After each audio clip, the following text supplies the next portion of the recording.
사도신경으로 우리 새벽 예배 시작하겠습니다.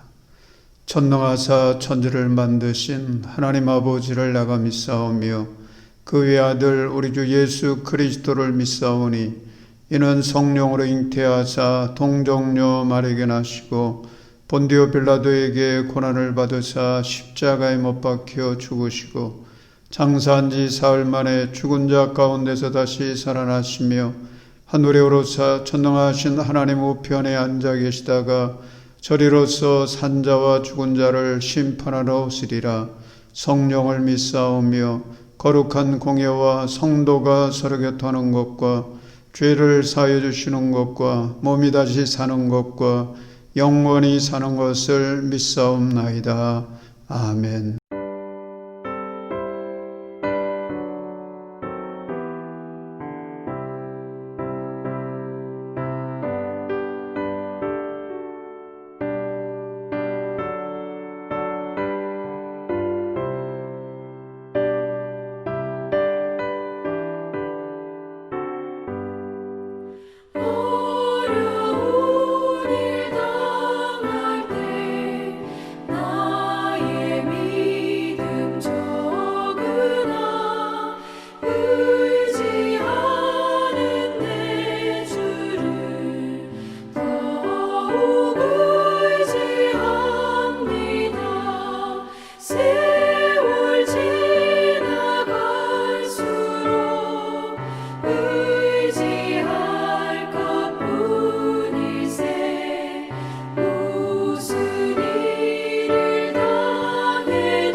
오늘 하나님께서 우리에게 주시는 말씀 함께 보겠습니다. 다니엘서 11장 1절로부터 19절까지의 말씀입니다. 다니엘서 11장 1절에서 19절까지의 말씀, 우리 한 절씩 교독하겠습니다. 내가 메대 사람 다리우스 1년에 그를 강하게 하고 보호하려고 일어섰다.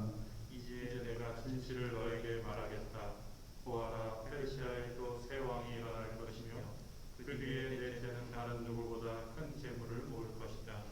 그가 재물을 모으고 권세를 주게 되면 모든 사람을 격동시켜서 그리스를 칠 것이다. 그러나 그리스에서는 용감한 왕이 일어나서 큰 권력을 쥐고 다스리면서 자기 마음대로 할 것이다. 그러나 그의 권세가 끝날 때가 되면 그의 나라가 깨어져서 천하와 사방으로 나뉠 것이다. 그의 자손도 그 나라를 물려받지 못한다. 그의 자손은 그가 누리던 권세도 누리지 못할 것이다. 그의 나라가 뽑혀서 그의 자손이 아닌 다른 사람들에게 넘어갈 것이기 때문이다. 남쪽 왕이 강해질 것이나 그의 장군 가운데 하나가 그보다 더 강해져서 더 큰 나라를 다스릴 것이며 그의 권세는 매우 클 것이다. 몇 년 뒤에 그들은 동맹을 맺을 것이며 남쪽 왕은 자기 딸을 북쪽 왕과 결혼시켜서 서로 화친할 것이다. 그러나 그 여인은 아무런 권세도 주지 못하고 왕자를 낳아도 세자가 되지 못할 것이다. 그 여인과 그 여인을 호위하여 온 이들과 그 여인을 낳은 이와 그 여인을 편들어 돕던 모든 사람이 다 고리를 받을 것이다. 그러나 그 여인의 뿌리에서 난 자손 가운데서 한 사람이 왕의 자리를 이어받을 것이다. 그가 북쪽 왕의 군대를 공격할 것이며 요새에 들어가 그들을 쳐서 이길 것이다. 그가 그들의 신들과 그들의 구워서 만든 신상들과 비디령한 은그릇과 금그릇들을 노획하여 이집트로 가져갈 것이다. 평화가 몇 해 동안 이어간 다음에 북쪽 왕이 남쪽 왕의 나라를 치겠지만 결국 자기의 땅으로 후퇴할 것이다. 북쪽 왕의 아들들이 전쟁을 준비하며 많은 병력을 모을 것이다. 그러나 그 가운데 하나가 물밀듯이 내려가서 남쪽 왕의 요새를 쳐부술 것이다. 남쪽 왕이 크게 격분하여 나아가서 북쪽 왕과 싸울 것이다. 이때 북쪽 왕이 많은 군대를 일으킬 것이나 그 큰 군대는 남쪽 왕의 손에 넘어가 포로가 될 것이다. 남쪽 왕이 그 큰 군대를 사로잡을 때 그의 마음이 교만해져서 수많은 사람을 쓰러뜨리고도 승리는 차지하지 못할 것이다. 북쪽 왕은 돌아가서 처음보다 더 많은 군대를 일으킬 것이며 몇 해가 지난 다음에 큰 군대와 장비를 이끌고 갈 것이다. 그때 많은 사람이 일어나서 남쪽 왕을 칠 것이다. 너희 백성 가운데서도 난폭한 사람들이 나서서 환상에서 본 대로 이루려고 하겠지만 그들은 실패할 것이다. 그때 북쪽 왕이 와서 흑언덕을 쌓고 요새화된 성읍을 빼앗을 것이다. 남쪽 군대는 북쪽 군대를 당해낼 수 없을 것이다. 남쪽의 정예부대도 북쪽 군대를 당해낼 힘이 없을 것이다. 북쪽 침략자들은 남쪽 사람들을 자기들의 뜻대로 압할 것이나 아무도 그들을 당해내지 못할 것이다. 그들은 영광스러운 땅, 약속의 땅에 우주설 것이며 그 땅을 완전히 장악할 것이다. 북쪽 왕은 자기 나라의 군사력을 이용하여 남쪽 왕과 화친할 것이며 남쪽 왕에게 딸을 주어 그 왕국을 멸망시키려고 할 것이다. 그러나 그 일은 이루어지지 않고 그에게 도움도 되지 못할 것이다. 그 뒤에 그는 해변 쪽으로 방향을 돌려서 많은 곳을 점령할 것이다. 그러나 한 장군이 나타나 그를 꺾어버려서 그가 더 이상 행패를 부리지 못하게 하고 오히려 북쪽 왕이 부리던 행패가 자신에게로 되돌아가게 할 것이다. 다 함께 그 뒤에 그가 자기의 땅에 있는 요새지로 돌아가겠지만 비틀거리다가 넘어져서 사라지고 말 것이다. 아멘. 주님의 사랑과 평화가 오늘 새벽을 깨우며 함께하는 여러분 모두의 삶 속에 가득하시기를 주님의 이름으로 축원합니다. 어제부터 우리 사회적 거리두기 2.5단계로 상향이 되어서 교회에 모여서 함께 예배드리기가 어렵게 됐습니다.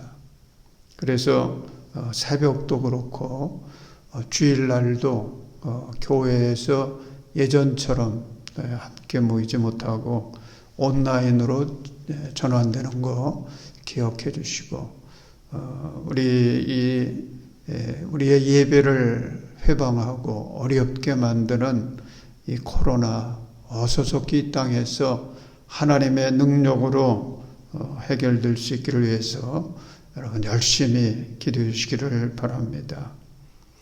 이 시간의 말씀의 제목은 주님만 의지하라, 이런 제목으로 같이 은혜를 나누겠습니다. 우리가 쓰는 말 중에 의지하다, 이런 말을 많이 사용하지요.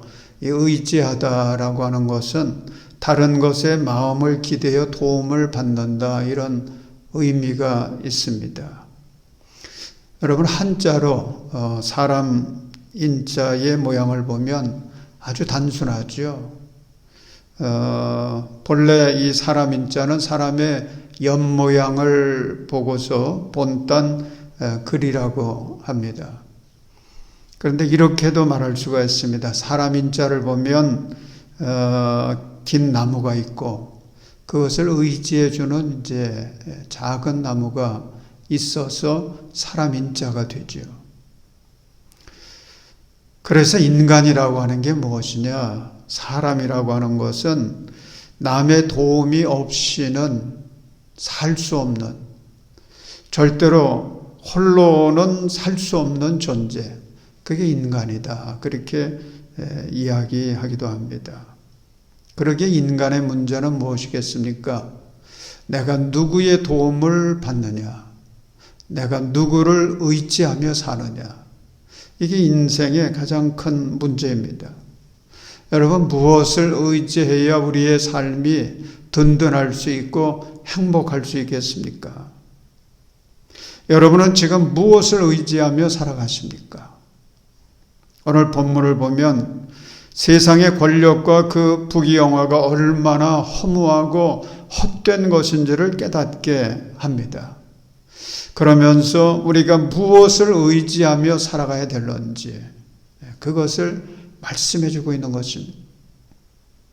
먼저 1, 2절을 보면은 페르시아 왕국이 등장하지요. 1절에 보면 내가 메대 사람 다리우스 1년에 그를 강하게 하고 보호하려고 일어섰다. 이제 내가 진실을 너에게 말하겠다. 보아라, 페르시아에 또 새 왕이 일어날 것이며 그 뒤에 넷째는 다른 누구보다 큰 재물을 모을 것이다. 그가 재물을 모으고 권세를 쥐게 되면 모든 사람을 격동시켜서 그리스를 칠 것이다.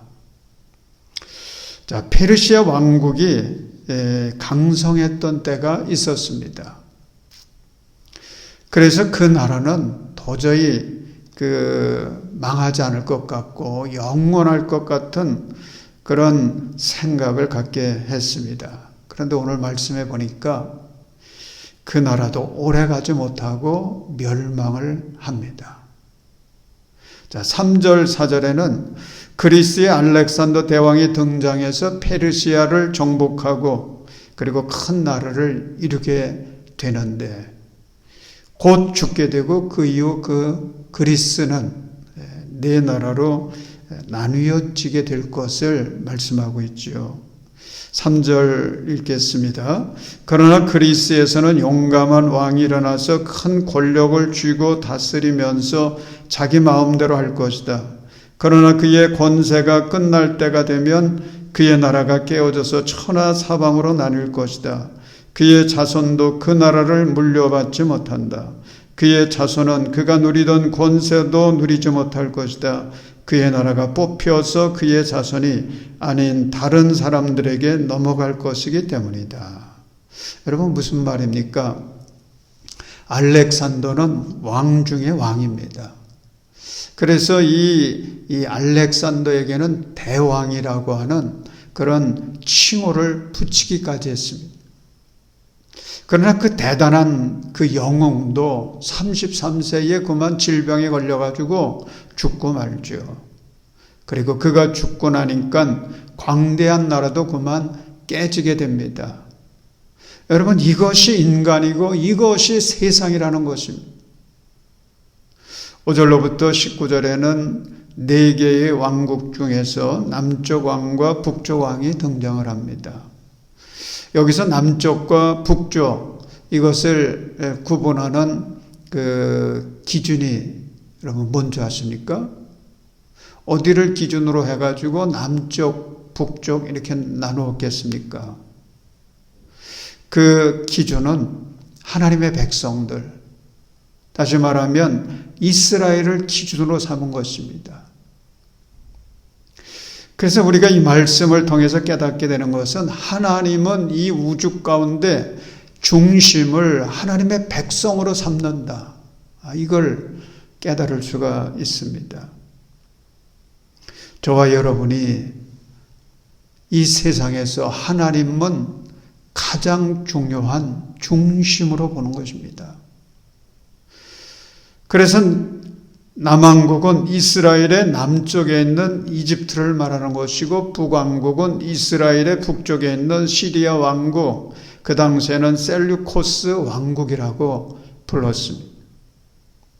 이제 이 두 왕국이 서로 다투면서 전개될 역사를 지금 하나님은 다니엘을 통해서 예언하고 계십니다. 자, 5절로부터 12절을 보면 처음에는 남왕국 이집트가 왕성하게 됩니다.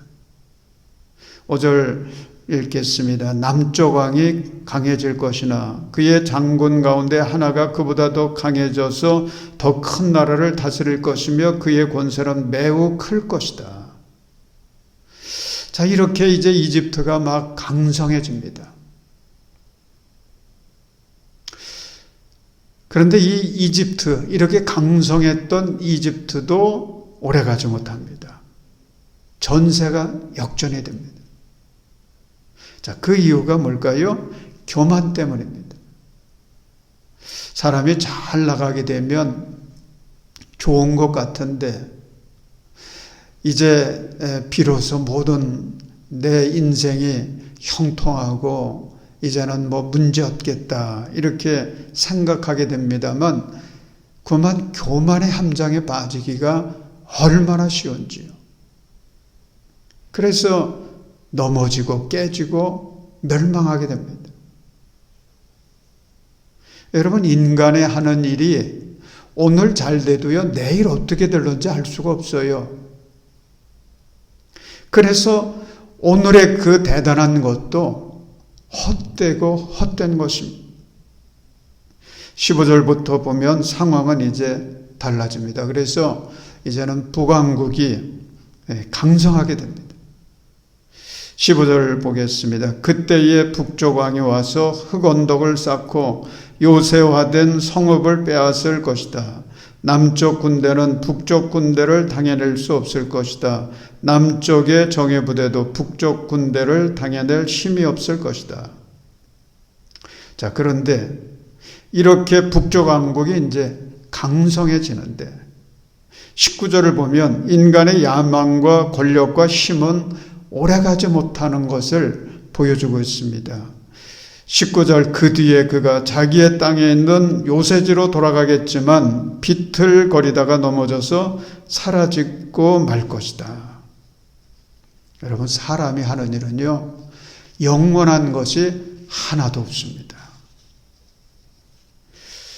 여기서 중요한 것은 남왕국 이집트와 그리고 북왕국 시리아 셀류코스 그 왕국 사이에 위치해 있는 이스라엘, 이게 지금 하나님의 관심의 초점입니다.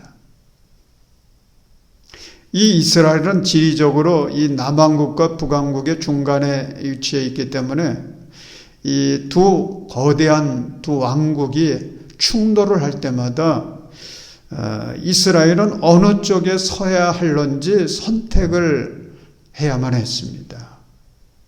그런데 지금 다니엘을 통해 보여주시는 하나님의 뜻이 무엇이겠습니까? 너희는 세상 나라와 세상의 권세를 의지하지 말라는 것입니다. 그런 거 의지하지 말아라. 그런 것들은 영원한 것이 아니다. 그것은 의지할 것이 안 된다. 그러면서 주님이 주시는 말씀이 너희는 오직 역사의 주관자이신 하나님만을 믿고 의지하라고 말씀하시는 것입니다. 우리가 살면서 주변의 사람들 의지하고 살 때가 많지 않습니까? 그러다가 낙심하게 될 때 참 얼마나 많습니까? 내가 저 인간은 믿었는데, 저 사람만큼은 믿었는데, 그러다가 그만 낙심하고 후회하게 되는 경우들이 얼마나 많습니까? 여러분, 부모도 그다지 의지할 대상이 되질 못합니다. 남편도 그렇고요, 아내도 그렇습니다. 자식은 더더욱 그렇습니다. 힘 있는 주변의 사람들을 의지하지만 그것도 실망이 될 때가 얼마나 많은지요. 여러분, 우리가 무엇을 의지하며 살아야 되겠습니까? 도움 없이는 살 수 없는 존재입니다. 누군가 의지하지 않고서는 살 수 없는 게 인간의 삶이라고 할 것 같으면 우리는 누구를 의지하며 살아야 든든하고 소망이 있고 행복할 수 있겠습니까? 오늘 본문과 같은 메시지를 그대로 담고 있는 것이 시편 146편입니다. 146편 3절에 이렇게 기록되어 있죠. 너희는 힘 있는 고관을 의지하지 말며 구원할 능력이 없는 사람을 의지하지 말아라. 이런 거 의지하지 말라고 하는데 왜 그렇습니까? 4절은 이렇게 말씀합니다. 사람은 숨 한 번 끊어지면 흙으로 돌아가니 그가 세운 모든 계획이 바로 그날로 다 사라지고 만다. 그러므로 우리가 의지해야 될 분이 누구라고 말씀하는지 5절은 이렇게 기록하고 있습니다.